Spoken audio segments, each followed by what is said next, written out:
at that time facing a 15% unemployment rate, and the jobs that were still there, had lost a lot of value. So I think the idea of 5,000 jobs and that kind of construction activity at that time really didn't concern us at all at that point. It was, we thought we had plenty of capacity in the system. What was interesting is that shortly after the announcement, we started hearing rumblings of other companies, and when we started seeing the national press about Tesla coming in, and pretty soon it's, well, these other companies are going, well, if Tesla's going there, maybe we should be looking. And all of a sudden, just activity. Because now, when we go around and talk to folks about, here's the companies that have come in, here's the jobs that have been created, here's the growth that we're seeing, it all makes sense. If we could have had those conversations beforehand and really looked at this many jobs means this many houses, so where are those houses going to go? And really sit down with with our jurisdictions and say, okay, this is where you currently have lots, this is where you have land that's going to be developed. Let's start identifying potential issues. How are we with water, sewer, roads, all of those things, because trying to address those things midstream or even after the fact is certainly more of a challenge. You announce Tesla's bringing 5,000 jobs, and then, 3 months later, they're like, okay, well, where are these 5,000 jobs? Understanding that, and not understanding that, we had 2 years of construction before they even started hiring folks, right? But, we had 4,000 guys at one point. We had about 4,000 construction workers out there.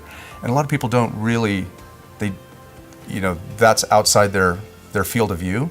And so they really didn't see that we were already starting to see some pretty tremendous activity.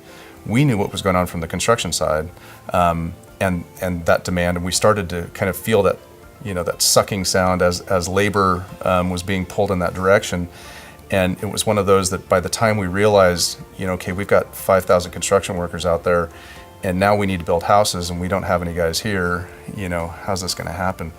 When you start talking about adding 52,000 jobs, it's not going to be handled by by one entity. The city of Reno, which is obviously the largest municipality, right, at 240-some thousand, but in a region of close to 500,000.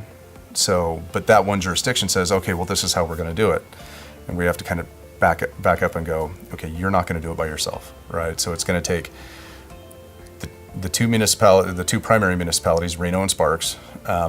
But then within 30 miles, you have 4 other jurisdictions.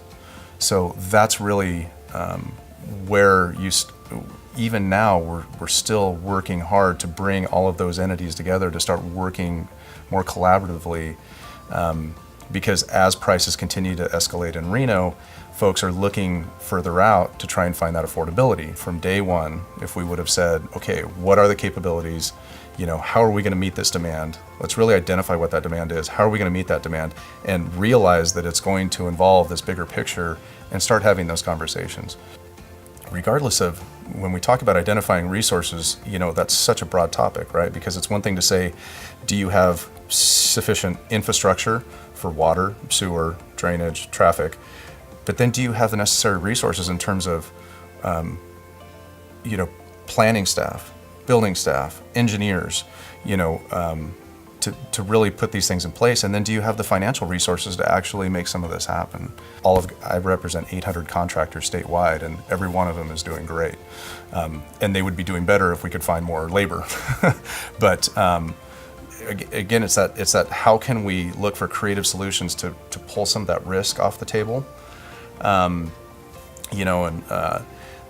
One was, we had a project, literally a blighted property. It was an old retail mall in close to downtown that had gone under, and at some point they just bulldozed it, and the pad had sat there in a great location for a long time with nothing going on. And finally, a developer came to the table, said, yeah, we want to move forward with it.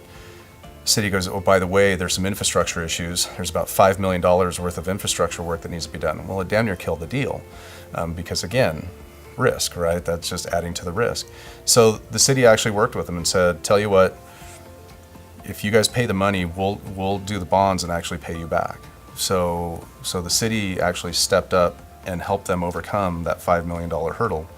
And it at the end of the day, it really doesn't actually cost them anything because they're going to gain off of the development of the project, And so I think any and all opportunities like that to really get creative and try and incentivize some of those projects to keep them, to get them going.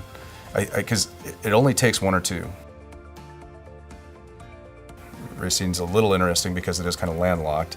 So you've either got to work with what's here, or you've got to look at knocking over some stuff and going vertical. How are you going to increase that density? How are you going to increase that the number of units? And so identifying those properties, figuring out what it's going to take to develop those properties, and really getting ahead of that, I think is key.